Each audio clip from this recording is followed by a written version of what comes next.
Oh, good morning, ladies and gentlemen, and what a wonderful day again for us to meet and continue with what we have to do, Greek 113. I'm introducing you today to the verbs, Greek verbs, and their characteristics. What is it that we have to know, or what we have to take care of regarding Greek verbs and their characteristics? You remember last week we dealt with the Greek nouns and their cases. I just hope you still remember all the cases, all the nominative, the vocatives, dative, genitive, and so forth. And please do not forget that that is very, very important. Again, my slides are repeating just like last week. Introduction today to Greek verbs.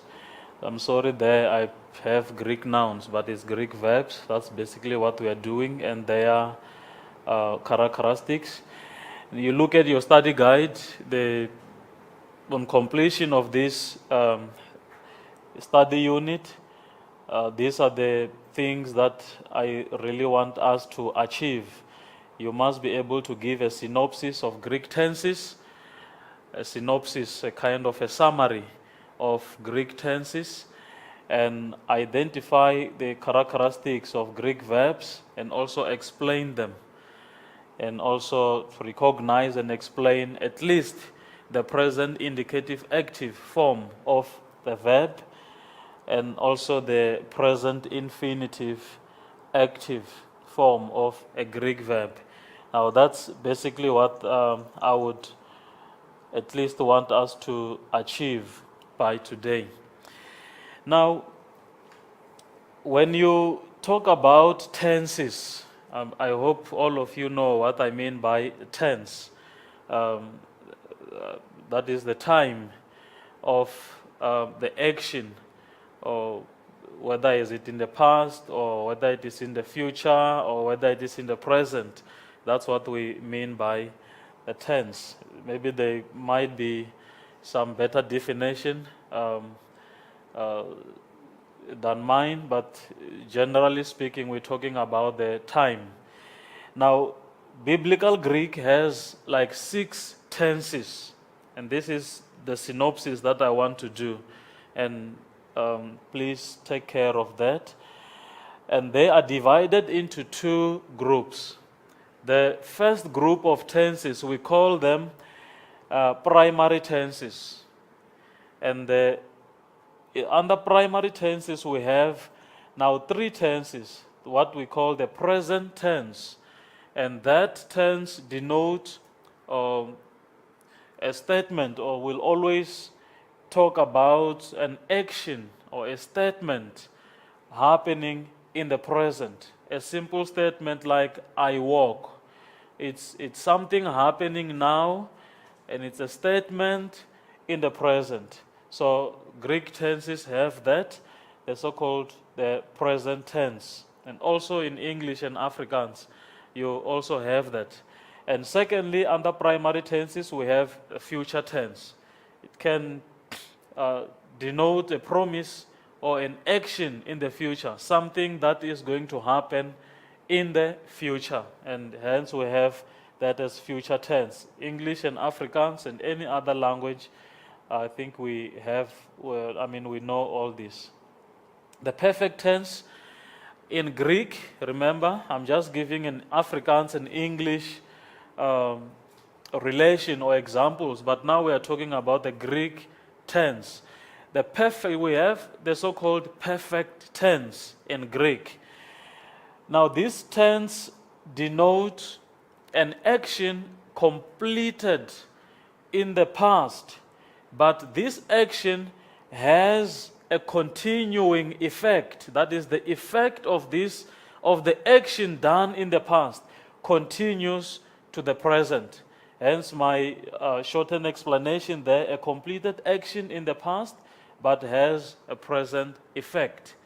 For instance, when you say, we have been saved by grace, Ephesians chapter 2, verse 8. By grace we have been saved. If you go and look at that tense in Ephesians chapter 2, verse 8, it's a perfect tense. It is an action completed in the past. Christ has died for us. We have been saved by grace. But because it's a perfect tense, it has a continuing effect. What does it mean to us today, now, here, as I stand here, that I have been saved by grace and so forth? So it is not just an action completed in the past.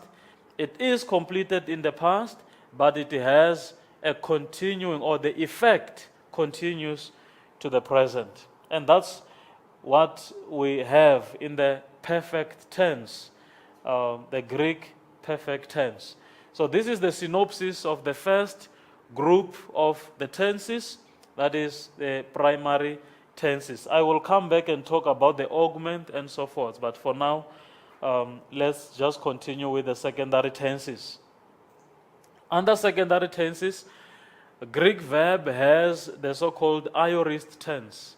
The aorist tense is, it's a tense that which denotes an action done and completed in the past. Now you have to differentiate between the aorist and the perfect. We said the perfect, it's the action happened in the past, but then the effect continues to the present. But then the aorist, the action is done in the past and is completed, and it doesn't have any effect to the present. Say, for instance, I killed. I'm sorry to use a bad example. Or I kicked. I studied. It's something done in the past, and it's done and completed there. It does not necessarily have to have an effect continuing to the present. So we call that an aorist tense, a simple action in the past, a simple and it's a concluded action in the past. That's what the aorist denotes. And secondly, under secondary tenses, we have the so-called the imperfect tense. The imperfect tense. Under primary tenses, we had the perfect tense. And then now, I'm sorry for that. Under under secondary tenses, we are having now an imperfect tense. What does the imperfect tense denote? This is what we normally call in English the past continuous. A past continuous tense in English. It relates to the imperfect tense. And my summary there, it says, an attempted action or a repeated action or a continuous action in the past. That means the action has been attempted to be done, but not done. You did not do it at the end, but you wanted to do it. And also an action done in the past, and it was done repeatedly. You did that time and again, repeating it and so forth. Or else it can be an action that was done in the past or a continuous action in the past. I can give you an example for this. I was kicking the ball, or I wanted to kick the ball, or I attempted to kick the ball. And you can sense now the action that I am, or the example I am giving you, the action is actually happening in the past. It was repeated, or it was continuous, and so forth. So that's what the imperfect tense would give us. And lastly, under secondary tenses, we have the so-called the pluperfect. In the primary tenses, first and foremost, we had the perfect, but then under secondary tenses, we have the imperfect and also the pluperfect.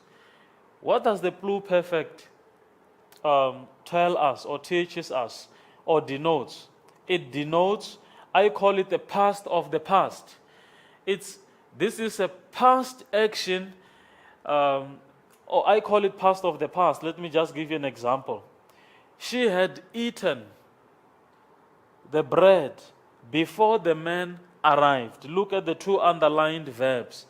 First verb is eaten. It happens in the past. She has eaten. She ate. But then, before the man arrived. In other words, this action happened in the past. Before actually this past tense arrived, happened. So, that's why I call it past of the past. And this tense is not so popular in the biblical Greek, but it is there. You will meet one or two words in the pluperfect tense in biblical Greek. So I'm mentioning it here, and I said this is the synopsis. I'm giving you an overview of how tenses in Greek and how they function. So other than this, you won't find any other tense in Greek. This is the summary, this is the synopsis of all Greek tenses, divided into two, and that is the primary tense and also the secondary tense. I see a hand. ASM, just open your mic and speak to me. You hear me? Yes, I can hear you. Is that Grant? Professor? Yes, it is, sir. Quick question. Can you give us one more simple example of a pluperfect tense? One more example of a pluperfect. Are you a soccer player? Just a simple example of a pluperfect, please. Are you a soccer player? Okay. Let's say in the field of play, he had kicked the ball before the referee blew the whistle. Are you still there?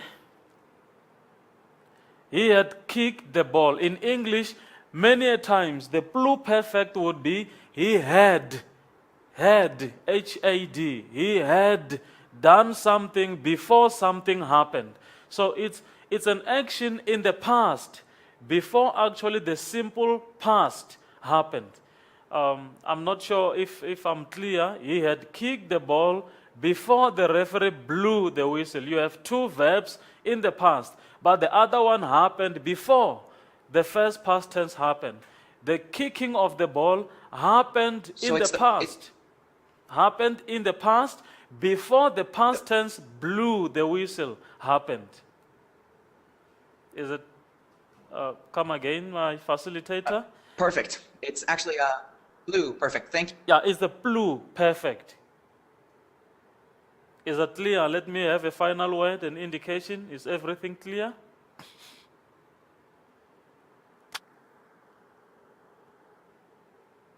Your explanation was perfectly clear. Oh, thank you. Though I lost your last words there, but I hope everything is clear. So, but I said this verb, this tense is not so popular. You will get to meet one or two words in biblical Greek of a pluperfect tense, but it's not so popular. But then I'm just mentioning it as part of the synopsis, just to give you an overall overview of how tenses are and how they work in Greek. And please, all the facilitators and my dear students, don't forget this explanation. The present tense denotes a statement, a simple statement in the present, and then the promise in the future, a completed action in terms of the perfect in the past, but it has a continuing effect, or the effect continues to the present. Your secondary tenses, aorist, done and completed in the past, imperfect, attempted, repeated, or continuous action in the past, and the pluperfect, which we have just discussed. Thank you so much, and please take care of this. These are very, very important. I'm sorry for my repeating slides. Now let's get to the characteristics of Greek verbs. Having given you now the synopsis of how Greek verbs look like, all the tenses, how does the verb specifically, or the Greek verb specifically, function? Greek verbs can be analyzed. Of course, we have to analyze, and that's why you are doing Greek. You must be able to read Greek. And in terms of this module 113, we want to make use of electronic tools like Libronics, Logos, BibleWorks, and so forth to help us analyze. But at least for your sake as a Greek scholar, you must at least know something. So therefore, we are going to analyze verbs. We do exegesis so that we can preach sound sermons that are scriptural, that are faithful to the scripture. Then we have to analyze, verbs. Now, Greek verbs can be analyzed in terms of time, mood, diathesis, person, and a number. And I will go into this in a little detail just now. What do we mean by the time? Just like in English and Afrikaans, the time indicates the time at which the action took place. It can be in the past, it can be in the present, can be in the future. And we have also spoken about pluperfect, the secondary tenses and also primary tenses. I will get back to that. Again, I said I will come back to that synopsis. And the nature of the action, the past, tense, imperfect, I've just given you those indicating a continued action in the past. That is very, very important in Greek. The emphasis in Greek is not actually at the time or the time at which the action is done. It's the emphasis in Greek is in the kind of the action.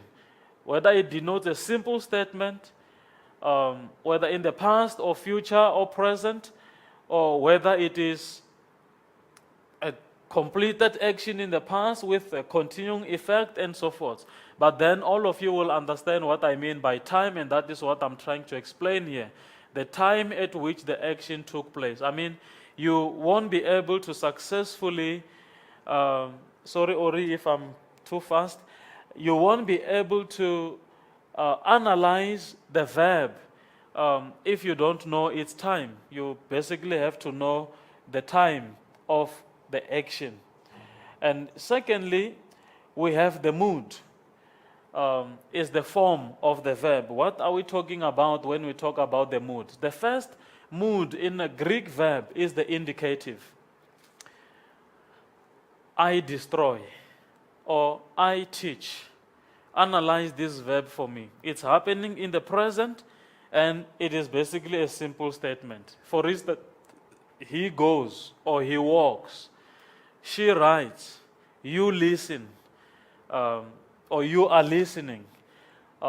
You ask questions. It's basically indicative in a sense that you are just making a statement. It's not a command or anything, it's just a statement and it's happening in the present. That is what the mood of the verb will tell you. But that's just one out of the three that we have. And we also have the imperative. And we use this mood to express commands. Stand up, sit down, keep quiet, walk, and all that. You will always have an exclamation mark if it's just one verb used, but then you understand what I mean by an imperative. For instance, go. I'm not asking you, I'm commanding you. It's not a suggestion. I'm telling you to do what I'm telling you to do. So also in English and Afrikaans, we have the imperative. Greek also make use of this mood of the verb. So the first one, the indicative, it's just a simple statement. You make a statement. And then the second one, the mood of the imperative, you express the command. And third, you also have the infinitive in Greek. Now this mood, we use it to express an action in general without reference to a person or a thing. For instance, to go. There is no person involved. And that example, to sing. It's just an action.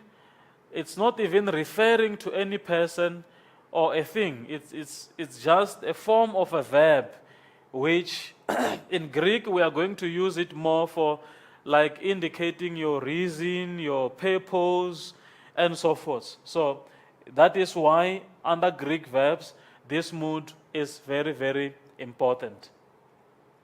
And up to so far, we have dealt with only 3 moods, and this is all we have under Greek verbs. That is the indicative, you make a statement, and then it can be in the past, it can be in the future, it can be in the present, but just a statement. I will go, I go.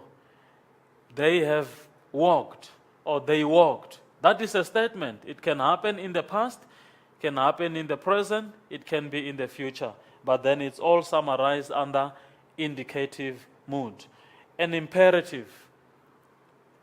The command also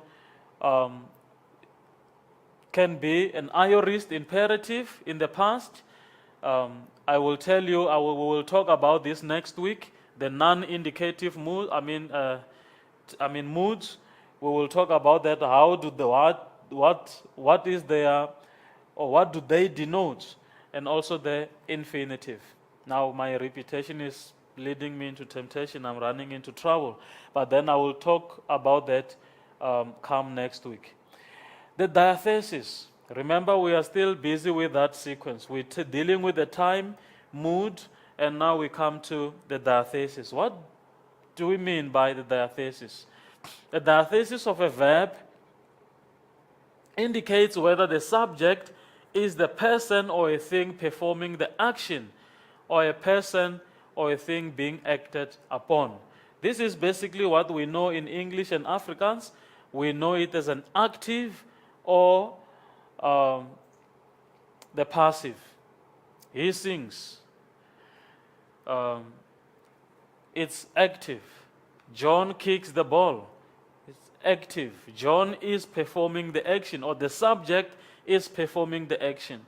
But you will find a scenario sometimes where the subject is not performing an action, but the action is acted upon the subject. For instance, we can turn the sentence, John kicks the ball, around. The ball is being kicked by John. In other words, now the ball is our subject, and the ball is not performing an action, but the action is performed upon the subject. And so that is that's the passive form of a verb, and that's what we call the diathesis. Coming to the person can be I, or you, or he, or she, or it. That is now in the singular form. So we're talking about first person, second person, or third person. It can be singular or plural. And the person is included in the suffix of the verb. In other words, I will give you an example now. Greek verbs also have this. Many times you won't find a person indicated or made clear in Greek. Sometimes you will find it, of course. But say, for instance, a word like luo.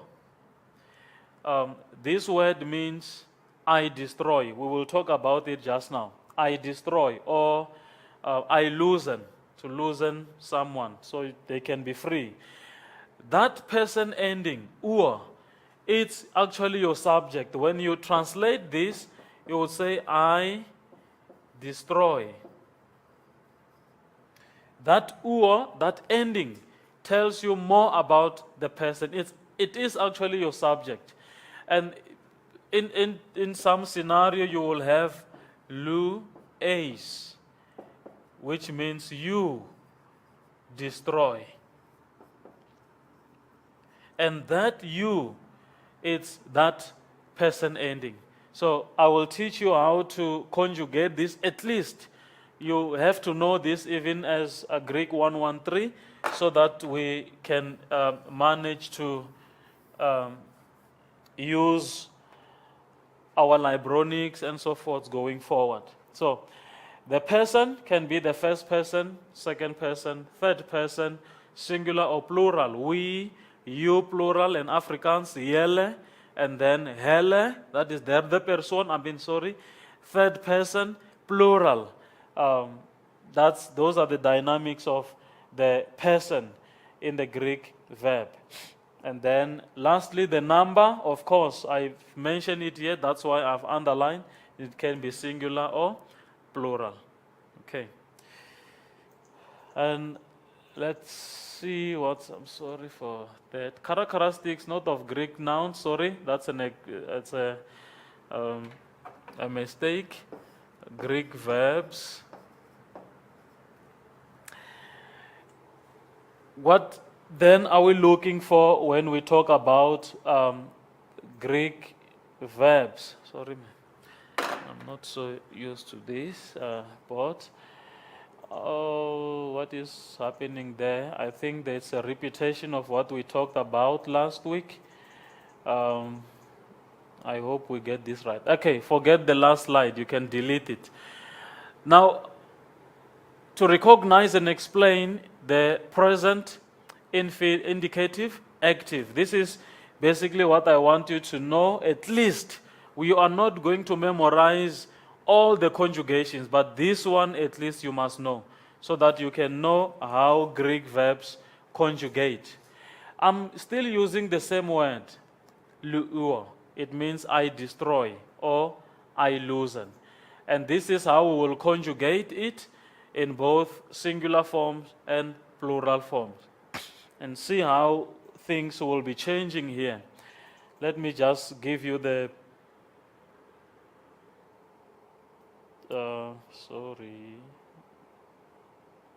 Let me just give you the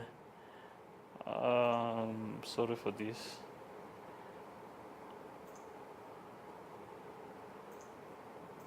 Oops. What's going on now? Okay. Luo, in the first place, in the first person, you have luo, I destroy. I have given you that example already. In Afrikaans, ek vernietig.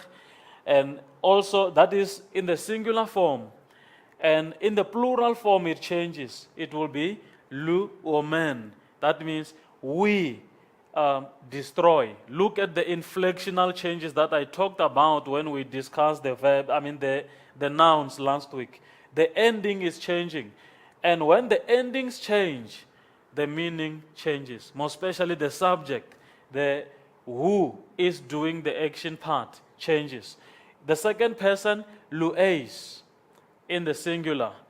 You, singular, destroy. Ek dink in Afrikaans is jy, vernietig.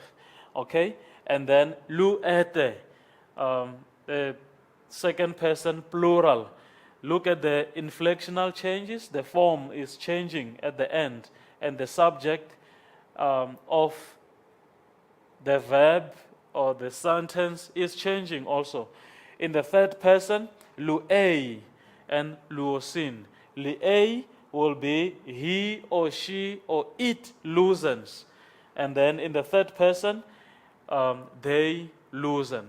I have put that ni under in brackets, because sometimes you will find it, and in the sentence sometimes you won't find it. If the verb in the sentence following luosin begins with a vowel, for instance, if the verb following there begins with a eta, alpha, and something, then you must put that ni at the end to avoid the assimilation between two vowels. Then in terms of reading and pronouncing, you won't be able to hear whether the first verb ended and so forth. So therefore we have to put that consonant to divide the sound. Remember, the New Testament writings grew from the oral traditions where people will stand in front and read while scribes or the writers would be listening to them and write. So this science was developed this phenomenon was developed to avoid the assimilation, the melting together of vowels. So sometimes you will find that ni, and sometimes you won't find it. And let's just continue. Now, this is basically what I encourage you to at least memorize. Luo, lueis, luei, luomen, luete, luosin. And please, I really need this. You won't be able to memorize the rest, but at least the present indicative active is very, very important, at least as a foundation, as the basis. I see the hand raised. I think it's White River. Put your mic on, and then let me hear what is the question.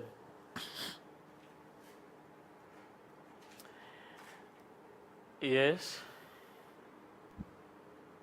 Would it be correct for us to say, luo is I destroy, lueis is you destroy, and then lue is third person, is that he destroyed?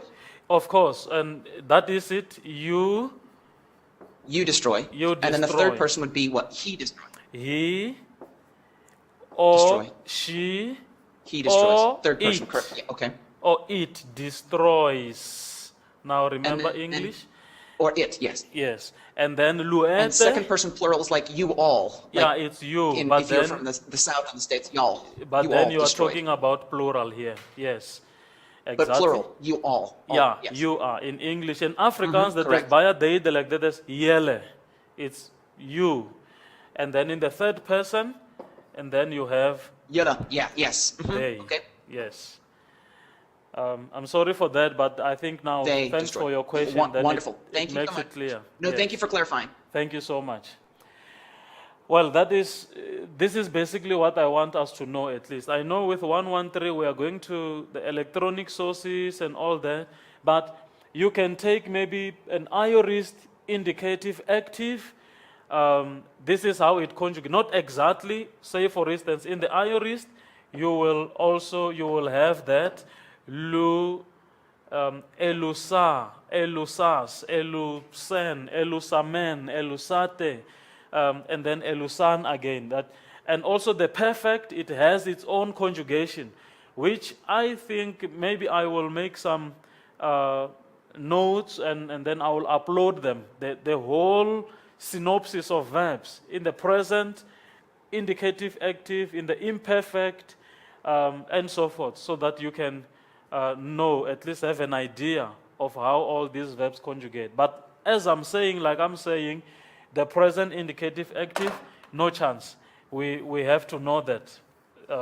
At least it will serve at least as a foundation, as a basis upon which you can build the rest of your conjugations. But then Libronics and BibleWorks, whatever program you will use or logos will help you to do that.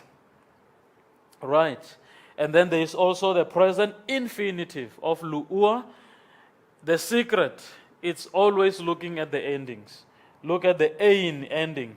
It's in the present infinitive, and that is to destroy. When you translate it, luein, to destroy. It's different from luei. It's different from lueis. It has the ni, the n at the end, and it will mean to destroy. So in the test, I might ask you and say conjugate luo in the present indicative active, and this is what I will be looking for. Luo, lueis, luei, luomen, luete, luosin, and you must be able to translate that or interpret it. So that's, and then also can ask you, give me the present infinitive active of luo. Okay? So you are also going to have so many other forms. You can have the aorist infinitive, you can have the perfect infinitive, and so forth. But I just want us to get this right. At least you are a Greek scholar, you studied Greek, at least you must know at least something in terms of conjugation. Okay. Now let's see what's in store for us. How do I analyze a Greek verb? I'm just doing this exercise with you so that at least you have a bit of information about this. Like I said, your electronic source will help you to analyze. You're going to use your logos to analyze. You're not going to memorize. Who can guess what this word means for me? Who can tell me what does this mean? Ginoskuomen. It is from the word ginoskuo. the word, sorry, that's my N, ginoskuo. What does this verb mean? Ginoskuo.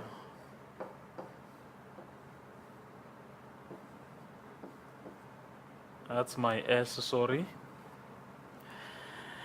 Anyone out there, Keke? You wanna, or any wild guess? My Afrikaans class? Ginosko. Yes, Arnold, come, help me. To be aware. To know. To know. Ginosko means to know. Okay, it is not, let me correct you there, Arnold. Many times I hear people saying this, to know. Once you say to know, you are actually in Greek telling me this verb is infinitive. Okay? And it is not infinitive, it is an active. And that or tells you it is I know. Please. Okay. You are correct in terms of the meaning, but in terms of the mood and the diathesis, you are not correct. It is not to know, it is I know. Okay, sir. And thank you very much. That's what ginosko means. Like Gnosticism, people who will emphasize knowledge and all that and so forth. That's basically where they got that. Ginosko means I know. Now, the word which I have there as an example, ginoskomen. If you go back to what I've just given you in terms of that luo, lues, luome, luei, luomen, remember? That omen ending is the first person plural. And now this is how we should analyze it. We know ginoskomen will mean we know. So therefore you will first tell me it is present time. Present, and then it's not an imperative. I'm not commanding someone to know something, and I am not just referring to a verb to know. It will be infinitive, but it is an indicative. It is a statement in the present I am making. We know. Okay?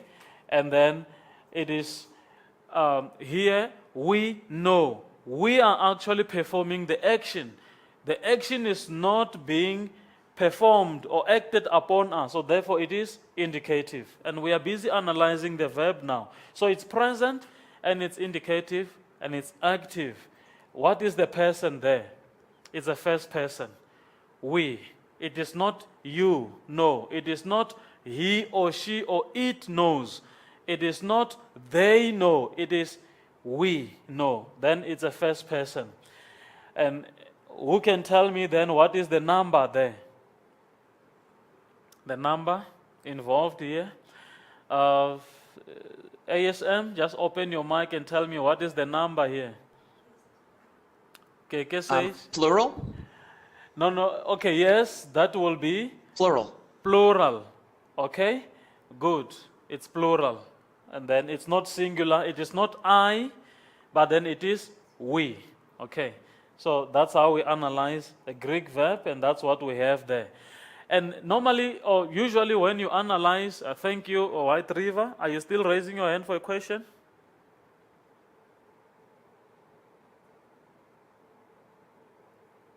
Okay, thank you. So there was no question. Then it's plural.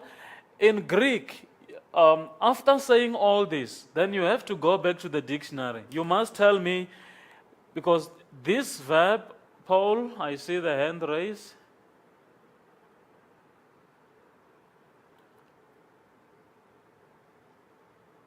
Was it my eye? So I saw someone.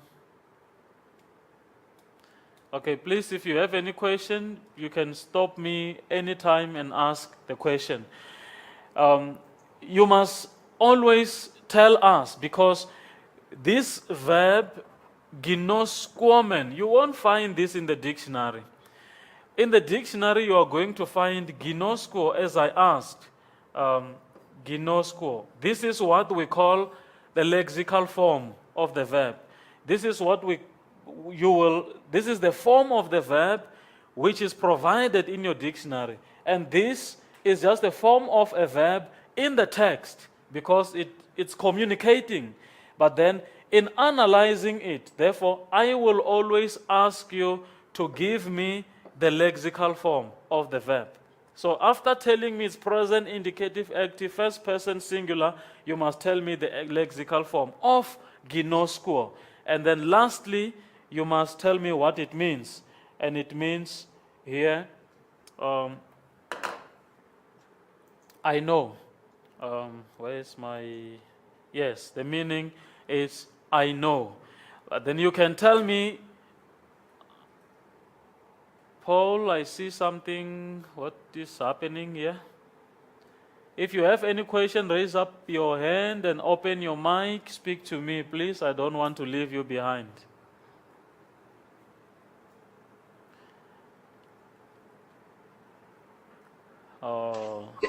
Yes, sir. Arnold, please speak to me.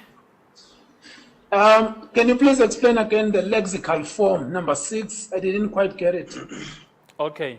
The lexical form, I said, is the form of the verb which is, let's say the original form. The form of the verb which is provided in the dictionary. When you're looking for the meaning of that verb, in the dictionary, you won't get this form. Only maybe in a lexicon and so forth. The lexicons will help you with these forms. But then in the dictionary, this form is given, ginosko. This is what we call the original form, the dictionary form of a verb. Okay? Yes, Keke has the question here.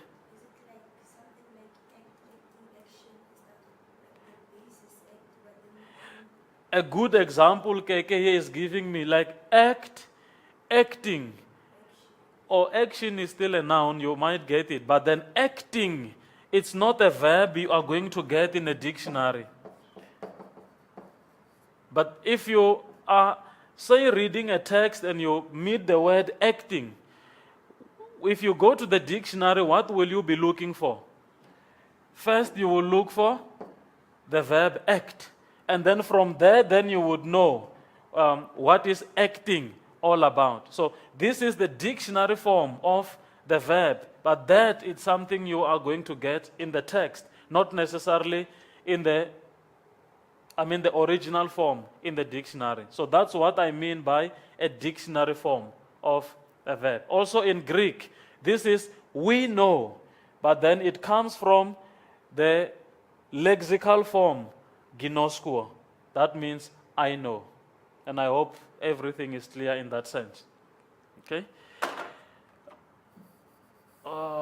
Right, so this is basically how we analyze Greek verbs, and you will be doing this until you quit your Greek. Okay, thank you so much. And I will be looking forward for you to use your Libronics, your logos.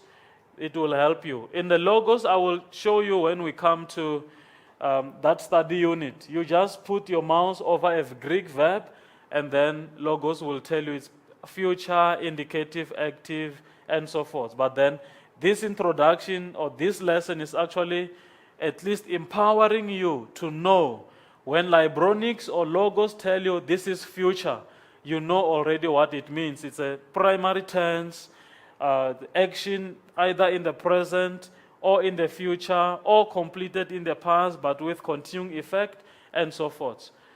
You must at least have a bit of knowledge about this. And then you must also explain. The last thing is to explain. Okay, Paul, I see now your microphone is open. Speak to me.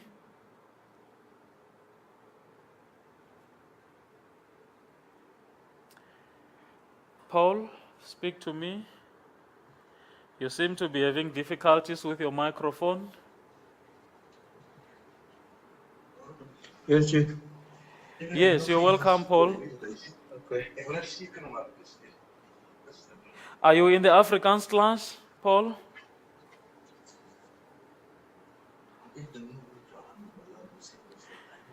Your microphone is open. Hy antwoord nie want ek het vir my goedjies aangestuur. Maar hy antwoord nie.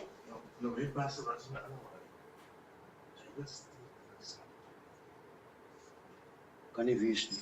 Nee, hy is maar nou maar ons belangrijk. Yeah. En die hokkies wat hy nou agter en niks doen? En hierdie manne wat niet is. Jy gaan nou vir hom. Yeah, but their mics, Paul, your mic is open and you are speaking to one another and you are disrupting the whole class now. I just close their mic. Yeah. Okay. Please, Paul and your brothers there and your fellow classmates, please concentrate and focus. If you have a question, please speak to the rest of us, and so you can help us also. Okay, always explain your verbs. And how will I explain that? Genoskomen, you will always come back to the fact that it's indicative, and I've said it's a simple action in the present, or a simple statement in the present, and that's how you should explain. I really want to take care of this. And now this is the end of the class. I see the time is gone. Complete the assessment in page 14, not for handing in, but it's basically what I've spoken about today, the synopsis of Greek tenses. And please take care of that luo, lueis, luei, how to conjugate luo in the present indicative active. And then please, all the facilitators, if you want to use, or basically you must use the test that I am giving the contact students. We are writing a test, we agreed this Friday, yes, with the contact students. And please, Grant and everybody else, give me a specific email, your email, because I don't want to upload the test on Ifundi, then the students have access to it.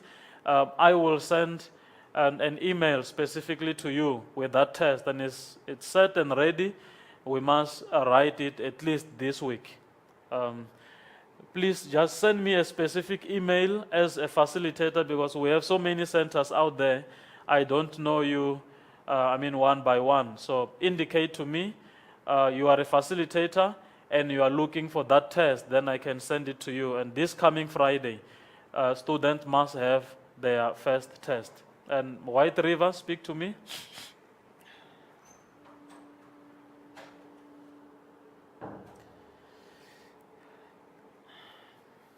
The assessment on page 14, is that in the reader, or is that in Mounts, or is that in the outline? It's in the You said on page 14, but you didn't say which page 14. It's in the study guide. In the study guide. 14 in the study guide. In the study guide, yes. Remember, I'm going with the study guide. Thank you kindly, Professor, and we'll be in touch for the test. Thank you so much. Please, thank you so much. And I hope you enjoyed the class and everything else we did today. God bless. Thank you. That will be the end.